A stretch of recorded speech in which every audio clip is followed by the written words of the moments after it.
take it easy, take it easy. Don't let the sound of your own wheels drive you crazy. This is going to be a video about learning a lot of music in a relatively short amount of time. In my specific case, I got together over 20 songs in the span of less than 11 days. I feel pretty good about it.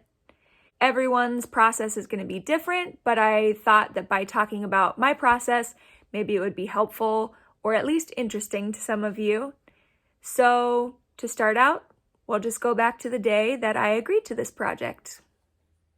So it's January 27th, it's a Monday, and today I got a message from a girl who I've worked with before asking if I would be interested in doing a hotel lobby gig, and it would be 3 hours of up-tempo covers, and they mentioned artists like Jimmy Buffett, the Eagles, the Rolling Stones, and Zac Brown Band. And it's January's slow, so I'm on high alert for opportunities to work.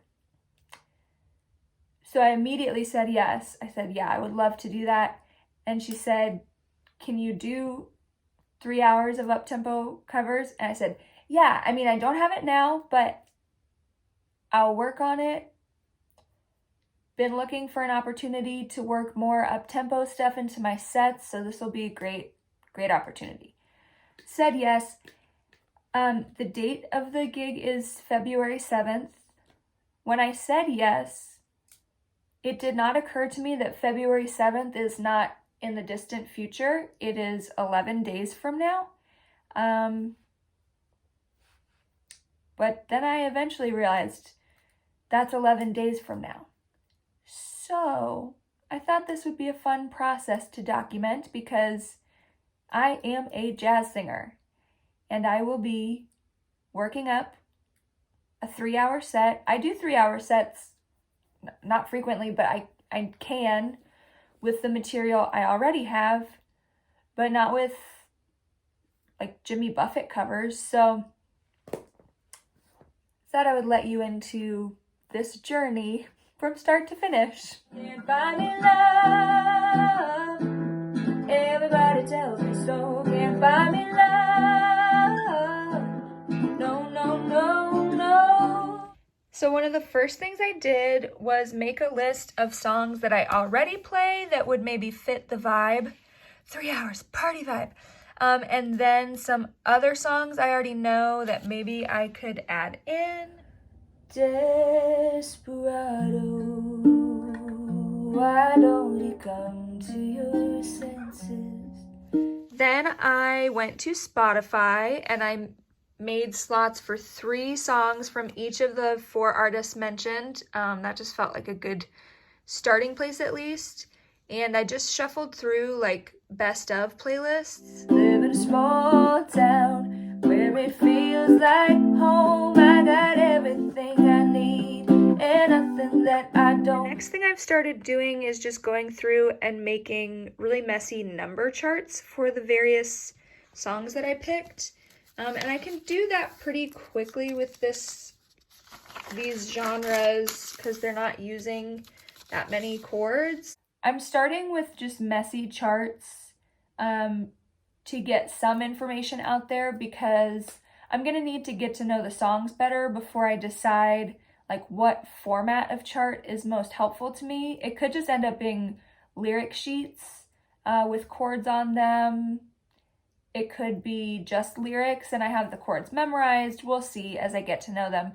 But what I have learned is going to be most important in this process is doing a ton of listening as early as possible.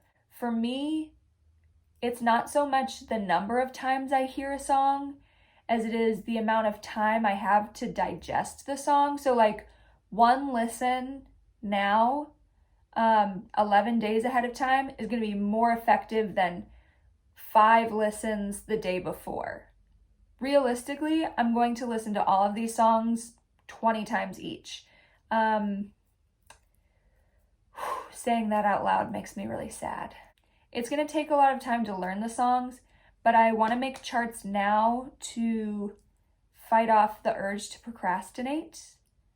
The urge to procrastinate is strong with me, and there is no way on earth that I'm going to get this set together if I don't put in a lot of time over the next 11 days, and that starts with just breaking the seal now, getting some information on paper, and then doing that again tomorrow and every day until I have to perform. Knee deep in the water somewhere, got the blue sky breeze, and it don't seem fair. Only worry in the world is the tide gonna reach my chair. I started with a list of 12 songs and quickly realized that some of those songs were not going to translate well to the way that I play ukulele, or maybe the range was wrong, or maybe the lyrics were offensive to me, so I abandoned them. But I also had the good fortune of playing a different hotel gig with a friend named Corey, who actually knows some Jimmy Buffett music, and she had really great input on specifically Jimmy Buffett songs that would be playable and just pretty songs, and other covers in the genre that would work for me. So that was really helpful. And I think I started to get comfortable with those 12 songs pretty quickly and felt comfortable adding more because, 12 songs is not going to be enough for a 3-hour set. So I did some more searching and found more covers that I thought would work and just did the same process. Hey, babe. Of charting those out. On an island in the sun, we'll be playing, having fun, and it makes me feel so fine, I can't control my brain. Another really important layer of this process for me was getting all of the lyrics for the songs I had settled on into a Google Doc so that I could format them, look at the form of the song, edit out any lyrics that I didn't feel comfortable singing. Falling, yes I am falling, and she keeps calling me back again. So you'll see here that I had one song per page so that I could alphabetize them when they were printed out, but I needed to have paper copies of the lyrics so that I could write on them. Who can go the distance? We'll find out in the long run, long run. We can handle some resistance if our love is a strong one, strong one. So once my lyric sheets are printed, I can go through and write out the scale degrees of the melody. That's kind of what that looks like. Ran into a town with a bottle of rum and we wound up drinking all night. That song in particular is one that I started listening to later in the game. So you notice there's a lot of writing on that one. Whereas there are other songs that I had listened to so much that I only really needed to make melody notes in specific spots. And a little bit of chicken fried. Cold beer on a Friday night, pair of jeans that fit just right, and the radio up. And once I've made all my notes, then the song gets to go in a nice page protector in my binder for this gig. You belong among the wildflowers. You belong in a boat out at sea. Writing out the melodies is another important part of the process for me because it drew my attention to things like phrasing, which when I'm just listening to the song on a run or in the car, I'm not focusing consciously on that level of detail. I'm getting a general sense of the song and maybe the shape of the melody, but it's much harder to nail down phrasing, especially when it differs from one verse to the next. So notating the melodies really helped me pinpoint trouble spots that were going to need more conscious practice. Wasting came away again in Margaritaville, searching for my lost shaker of salt. So to the right of my notated lyrics, I have a chord chart. So I went through and made cleaner versions of the chord charts, just in case I ever get the opportunity to do these with a band. And this is a good one to point out. There are so many lyrics and so many chords happening that I found it was most helpful to actually just write the chords out next to the lyrics until I'm more comfortable with the song. Whereas something like This Is Heaven by Los Lonely Boys, and it's so repetitive that I, barely had to write anything out. I've been lost in my own place, and I'm getting weary. How far is heaven? This is another special case where, the verse and the chorus was pretty easy to pick up, but this bridge kept giving me trouble. So I couldn't even write it in the margin. I had to write the chords right over the words because the chords just came really quickly and were giving me trouble. So that ended up working for me. I'll also point out that this song, for example, I used letters for the chords, and this song I used numbers. So typically it was the songs that I was more comfortable with that I just did number charts, whereas songs that were a little more challenging for me to keep up with, those ones I just went ahead and put the letters. You can't always get what you want, but if you try sometimes, well, you might find you get what you need. The benefit of having a chord chart with letters is that when I see an A chord, I immediately have 3 different options of where I could play that, and my brain just knows that's what I'm playing. The benefit of having a number chart is that you can essentially translate it to any key depending on, let's say I'm sick one day and I need to move it up a step, then it's easier to look at a number chart and change the key than to transpose while looking at letters. The downside of a number chart is that if I'm playing in an unfamiliar place, it takes my brain, an extra split second to say, okay, the 4 chord in the key of A is D, so I play a D.